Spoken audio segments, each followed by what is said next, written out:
आजकल जो है वो 5,000 के नोट और जो है और हज़ार के नोट भी जो हैं बहुत से जाली आ रहे हैं मार्केट में। इसके अलावा हमारी मार्केट में भी ये कारोबार हुआ कि कोई लोग जो है ना सामान लेने आए और जो है नोट 5,000 के दिए। उस पर हमने लोगों को पकड़ा भी और मुतल्लिका थाने के हवाले भी किया। ज़्यादातर जो लोग जो हैं वो जो अगर पकड़े जाते हैं तो पहले तो उसकी एफआईआर नहीं काटते।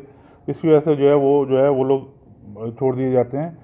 तो एक तो हमारे यहाँ लोगों ने, दुकानदारों ने अब तो है वो ज़्यादातर जो है वो इसके लिए जो है मशीनें लगा ली हैं, चेक करने की मशीनें, जो 5,000 के नोट और जो हज़ार के नोट हैं वो चेक करते हैं।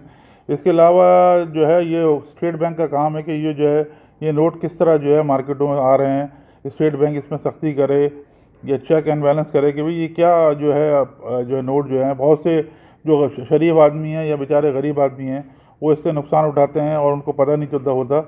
तो इस सिलसिले में जो है हुकूमत पाकिस्तान से मैं दरख्वास्त करूँगा और ख़ास तौर पे स्टेट बैंक से कि इसको रोका जाए और ये जो जो जाली करेंसी जो नोट जो कारोबार में मुलविस हैं लोग, इसको जो है फ़ौरन जो है गिरफ्तार किया जाए। सर वो मशीनें कितनी कारआमद होती हैं, जैसे नोट चेक करते हैं वो कितने की मिलती है, कारआमद होती भी है या नहीं कारआमद? नहीं, बिल्कुल बहुत करामात तो हैं, बिल्कुल जो है वो इसमें एक वो चेक करने के लिए मशीन है और देखें बहुत से दुकानदार अफोर्ड नहीं कर सकते, कोई 5,000 10,000 20,000 25,000 की वो मशीनें होती हैं वो, तो बहुत से छोटे दुकानदार जो है वो अफोर्ड नहीं करते। इससे छोटे दुकानदार जो है बेचारे वो नुकसान उठाते हैं।